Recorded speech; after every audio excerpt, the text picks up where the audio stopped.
السلام علیکم ورحمۃ اللہ وبرکاتہ۔ الحمد للہ رب العالمین والصلاة والسلام علی اشرف الانبیاء والمرسلین محمد وعلی آلہ وصحبہ اجمعین ومن تبعہم بإحسان الی یوم الدین، اما بعد فإن خیر الحدیث کتاب اللہ وخیر الہدی ہدی محمد صلی اللہ علیہ وسلم وشر الامور محدثاتها وکل محدثۃ بدعہ وکل بدعۃ ضلالہ وکل ضلالۃ فی النار۔ محترم ناظرین کرام، میں روحانی علاج کی اس چوتھی مجلس میں آپ کی خدمت میں آج پھر ایک بہترین اور بہت ہی خوبصورت دعا لے کر کے حاضر خدمت ہوں۔ یہ دعا بڑی محترم بشان دعا ہے، بڑی اہم اور خاص دعا ہے۔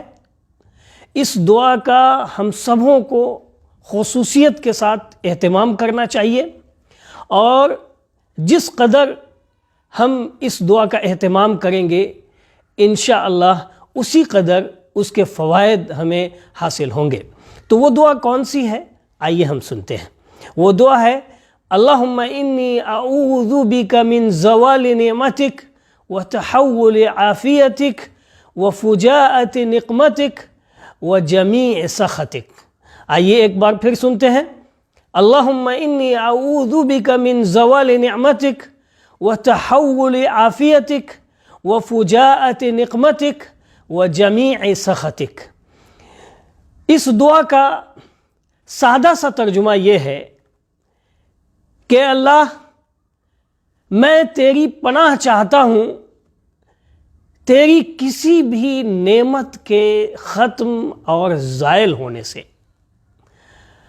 اور تیری عافیت کے پھر جانے اور بدل جانے سے، اور اچانک کی عقوبت اور تیری اچانک کی گرفت اور تیرے اچانک کے عذاب سے، اور تیری ہر قسم کی ناراضگی سے اے اللہ میں تیری پناہ چاہتا ہوں۔ یہ اس دعا کا بہت ہی مختصر اور سادہ سا ترجمہ ہوا۔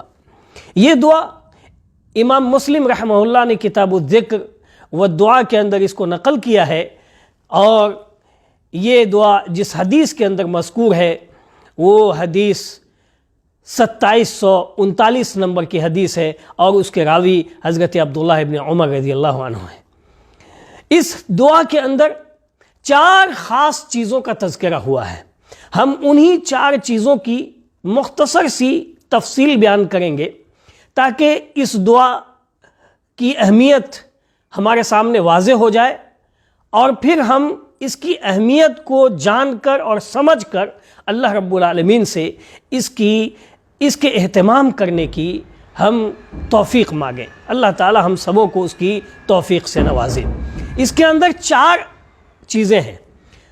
سب سے پہلی چیز ہے، بندہ کہتا ہے زوال، اللہم انی اعوذ بک من زوال نعمتک، اے اللہ میں تیری نعمت کے زائل ہونے سے تیری پناہ چاہتا ہوں۔ زوال نعمتک، نعمت میرے بھائیوں، ناظرین کرام، محترم بزرگوں، اللہ تعالیٰ کی اتنی ساری نعمتیں سے ہم مالا مال ہیں کہ ہم اس کو شمار میں نہیں لا سکتے۔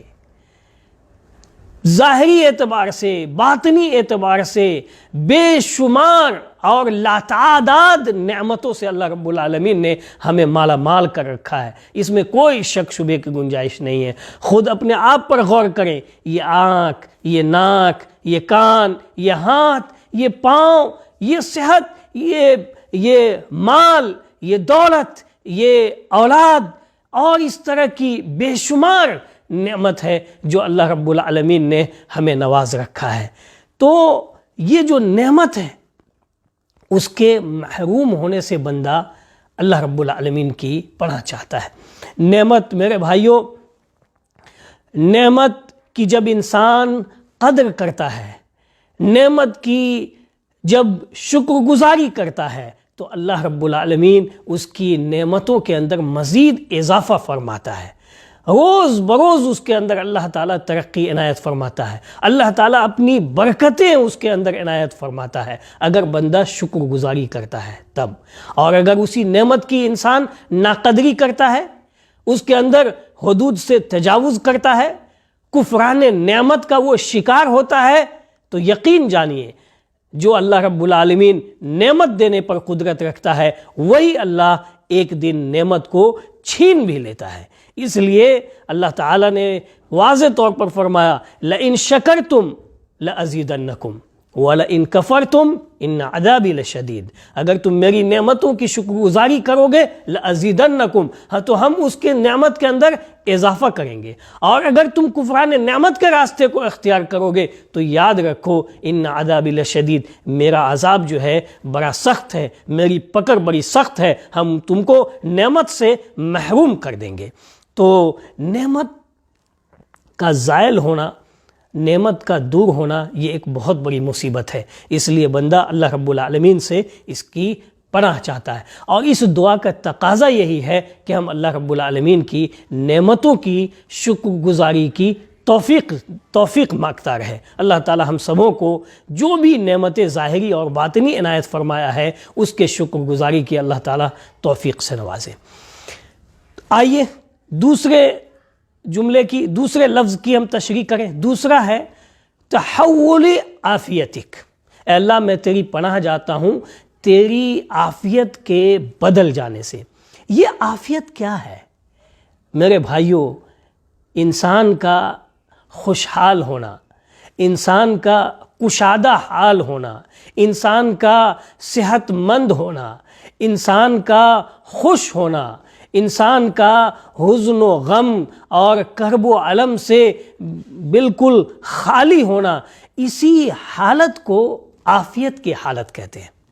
اور یہ حالت بڑی خوبصورت حالت ہوتی ہے۔ جس انسان کو بھی یہ حالت ملی ہوئی ہے وہ سمجھ سکتا ہے کہ اس حالت کی کتنی اہمیت ہے، لیکن جب یہی حالت بدل کر کے دوسری صورت اختیار کر لیتی ہے، جیسے مثال کے طور پر ایک انسان خوشحالی اور کشادگی کی زندگی گزار رہا ہے، خوشی اور مسرت و شادمانی کے حالات سے وہ گزر رہا ہے، لیکن وہی کشادگی اور خوشحالی کی زندگی جب فقر و فاقہ میں تبدیل ہو جاتی ہے، اور خوشی و مسرت کی گھڑی جب حزن و غم کے اندر کی طرف منتقل ہو جاتی ہے، تو یہی انسان سے عافیت کا محروم ہو جانا ہے، یہی انسان سے عافیت کا محروم ہو جانا ہے۔ اسی لیے بندہ اپنے رب سے عافیت کی دعا مانگتا ہے، اور اسی لیے حدیث کے اندر وارد ہوا ہے، اسی لیے حدیث کے اندر وارد ہوا ہے کہ نبی صلی اللہ علیہ وسلم نے یہ دعا بھی سکھائی کہ دنیا اور آخرت دونوں کے تعلق سے تم اللہ رب العالمین سے عفو و عافیت کی دعا کرو، عافیت مانگو۔ چنانچہ ترمذی کی روایت موجود ہے، اور وہ 3514 نمبر کی حدیث ہے جس کے اندر اس دعا کا ذکر ہے کہ بندہ دعا کرتا ہے اللہم انی اسألک الیقین والعفو والعافیہ فی الدنیا والآخرہ، اے اللہ میں تجھ سے یقین کا طلبگار ہوں، اے اللہ میں تجھ سے معافی چاہتا ہوں اور دنیا اور آخرت دونوں میں عافیت طلب کر رہا ہوں۔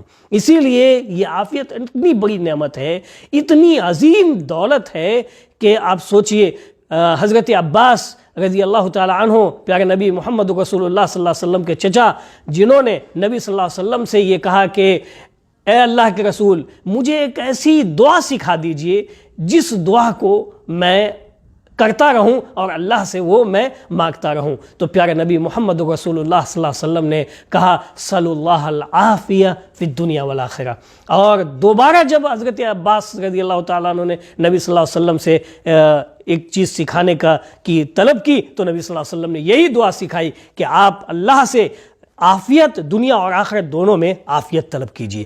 اسی طرح سے ایک شخص آیا اور نبی صلی اللہ علیہ وسلم سے افضل الدعا کا طلبگار ہوا کہ اے نبی صلی اللہ علیہ وسلم مجھے افضل دعا سکھائیے، اور 3 بار اس نے آ کر کے نبی صلی اللہ علیہ وسلم سے کہا کہ افضل دعا ہمیں سکھا دیجیے۔ تو نبی صلی اللہ علیہ وسلم نے کہا کہ سل تسأل ربک، اسأل ربک العفو والعافیہ فی الدنیا والآخرہ، تم اپنے رب سے عفو اور عافیت دنیا اور آخرت دونوں کے اندر تم طلب کرو۔ تو یہ بڑی عظیم دعا ہے۔ اللہ تعالی ہم سبوں کو اپنی عافیت کے اندر رکھے، خاص عافیت کے اندر رکھے۔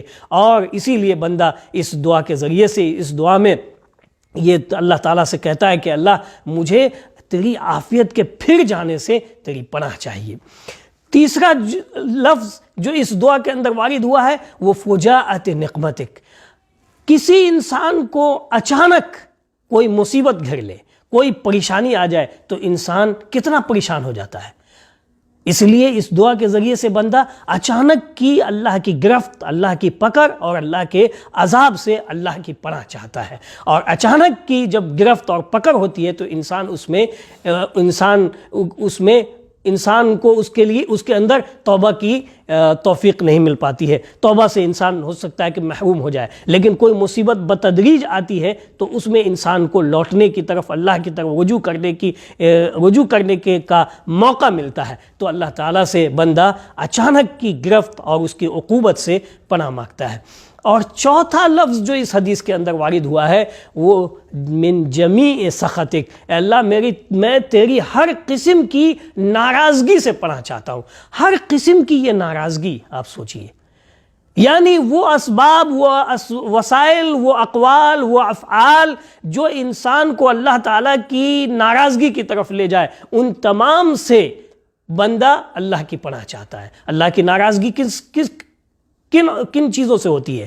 جب بندہ نافرمانی کے راستے کو اختیار کرتا ہے، دین بیزاری کے راستے کو اختیار کرتا ہے، برائی کی طرف جاتا ہے، اللہ تعالیٰ کی اطاعت و فرما برداری سے نکل کر کے نافرمانی کی طرف چلا جاتا ہے تو اللہ تعالیٰ کی ناراضگی ہوتی ہے۔ اور یہ اللہ تعالیٰ کی جو ناراضگی ہے یہ بڑی خطرناک قسم کا عذاب ہے میرے بھائیو۔ اگر اللہ تعالیٰ راضی ہو جائے تو ہمارا بیڑا پار ہو جائے، اور اللہ تعالیٰ کی اگر ناراضگی، لا قدر اللہ نہ کسی کو نصیب کرے، اللہ تعالیٰ کی اگر ناراضگی ہو گئی تو میرے بھائیوں ہمیں بہت برے دن کا اس کے نتیجے میں سامنا کرنا پڑ سکتا ہے۔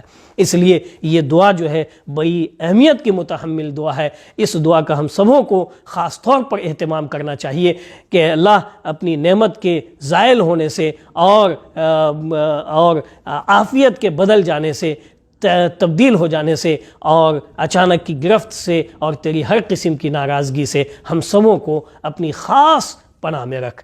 محترم ناظرین کرام، میں اس دعاؤں کے اس سلسلے کو اور روحانی علاج کے اس سلسلے کو یہیں پر موقوف کرتا ہوں، اور رمضان المبارک کی مناسبت سے انشاءاللہ تعالی ہمارا روزانہ ایک درس دروس رمضانیہ کے سلسلے میں آتا رہے گا، اور میں آپ کی خدمت میں حاضر ہوتا رہوں گا۔ انشاءاللہ تعالی ہم سب اس سے مستفید ہوں گے، اور اللہ تعالی ہم سبوں کو اپنے کہنے سننے کے اندر اخلاص عنایت فرمائے اور خالص کتاب و سنت کے مطابق زندگی گزارنے کی توفیق نصیب فرمائے۔ آمین۔ وآخر دعوانا ان الحمد للہ رب العالمین، والسلام علیکم ورحمۃ اللہ وبرکاتہ۔